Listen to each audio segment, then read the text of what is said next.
ব্রিটেনে ছুরিকাঘাত এমন ভয়াবহভাবে বেড়েছে যে সর্বশেষ একটি ডাটা আজকে প্রকাশ করা হয়েছে এবং সেখানে বলা হচ্ছে গত 2 বছরে ব্রিটেনে যতগুলো মার্ডার হয়েছে তার অর্ধেকেরও বেশি মার্ডারে ব্যবহার করা হয়েছে ছুরি অথবা শার্প জাতীয় মানে খুব ধারালো কিছু দিয়ে হত্যা করা হয়েছে।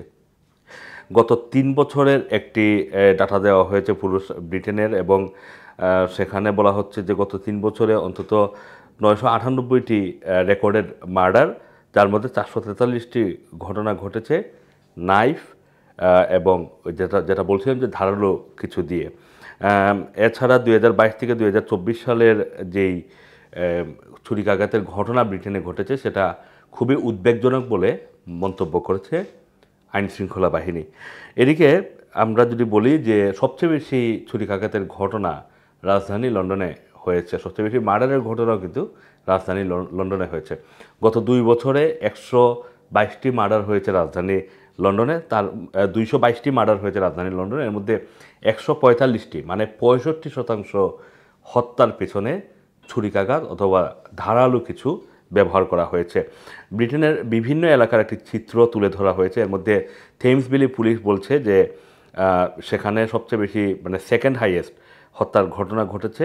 এর মধ্যে 14টি মার্ডার হচ্ছে, মানে 23টি মার্ডারের মধ্যে 14টি মার্ডারে ব্যবহার করা হয়েছে ছুরি। সেটা পার্সেন্টেজ আকারে সবচেয়ে বেশি, পার্সেন্টেজ আকারে সবচেয়ে বেশি হচ্ছে 65% রাজধানীর লন্ডনে। তারপরে থেমসভিলিতে হচ্ছে 60.86%, মানে 60.86%। তারপরে তৃতীয় অবস্থানে রয়েছে ওয়েস্ট মিডল্যান্ড, সেখানে 74টি রেকর্ডেড মার্ডারের মধ্যে 42টি হচ্ছে নাইফ ক্রাইম রিলেটেড এবং পার্সেন্টেজ হিসাব করলে সেটা প্রায় 36% বলে ইতিমধ্যে জানানো হয়েছে। ওয়েস্ট ইয়র্কশায়ার পুলিশের ডাটা বলছে যে 47টি মার্ডার কেসের মধ্যে সেখানে 11টি মার্ডার কেসকে ইনভলভ হয়েছে ছুরিকাঘাতজনিত ঘটনা এবং সেটা পার্সেন্টেজ হিসাব করলে 55% মার্ডারের ঘটনা ঘটেছে ওয়েস্ট ইয়র্কশায়ারে ছুরিকাঘাতজনিত ঘটনায়। এদিকে ছুরিকাঘাতে এই যে মৃত্যুর ঘটনাগুলো ঘটছে তার মধ্যে সবচেয়ে বেশি ভিকটিমের একটি বয়স সীমা বলা হয়েছে। সেখানে 18 থেকে 24 বছর বয়সী তরুণ যারা তারাই সবচেয়ে বেশি ভিকটিম হয়েছেন এবং এরপরে কিশোর অনেকেই হত্যার শিকার হন। এটা আপনারা জানেন যে সম্প্রতি নর্থ লন্ডনে, সাউথ ইস্ট লন্ডনে একটি ছুরিকাঘাতের ঘটনা আপনাদের নিশ্চয়ই মনে আছে। একজন স্কুল ছাত্রকে তার বাসের মধ্যেই তাকে ছুরিকাঘাত করে হত্যা করে চলে যায় তারই কিছু সাবেক বন্ধু। মূলত রাজধানী লন্ডনে যেটা হয়, অনেকেই নানা ধরনের গ্যাংয়ের সাথে জড়িয়ে পড়ে, অনেক তরুণ এবং কিশোর, এবং সেই গ্যাং থেকে গ্যাং রিলেটেড যেই বিষয়গুলো থাকে সেই সমস্যা থেকে এই ছুরিকাঘাতের ঘটনা সবচেয়ে বেশি ঘটে।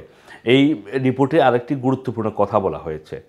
রাজধানী লন্ডন সহ সারা ব্রিটেনের পরিবারগুলোর সারা বছর তাদের সন্তান নিয়ে সবচেয়ে বেশি দুশ্চিন্তা যেটা থাকে স্কুলে যাওয়ার পরে অথবা তারা যখন বাসার বাইরে থাকে, ছুরিকাঘাতজনিত কোনো ঘটনায় তাদের সন্তান ভিকটিম হয়ে যায় কিনা এই চিন্তাটা কিন্তু অভিভাবকরা সবচেয়ে বেশি করে থাকেন। এবং আমরা এই যে ছুরিকাঘাতজনিত যতগুলো নিউজ আমরা করি সেখানে দেখা যায় যে পরিবার নানানভাবে এই ছুরিকাঘাতজনিত ঘটনার যে হত্যার পরে সবচেয়ে বেশি সাফার করে কিন্তু এই পরিবারগুলো। সুতরাং যারা আপনার সন্তান নিয়ে নানান ধরনের চিন্তার মধ্যে আছেন, সন্তানের আচার আচরণ নিয়ে যারা চিন্তার মধ্যে আছেন, অবশ্যই এই বিষয়গুলোকে আপনাদের নজরদারিতে নিয়ে আসা উচিত। কারণ নানান ধরনের ছোটোখাটো অপরাধী গ্রুপগুলোর সাথে যুক্ত হয়ে যাওয়া এবং সেখান থেকে আস্তে আস্তে গ্যাং কালচার যেটা ব্রিটেনে রয়েছে সেটার সাথে মিশে যাওয়ার ফলেই এই সবচেয়ে বেশি কিশোর এবং তরুণ যাদের বয়স 24-এর ভিতরে তারা এই ছুরিকাঘাতের ভিকটিমের শিকার হচ্ছেন বেশি। Assam Assam, Rana TV, London.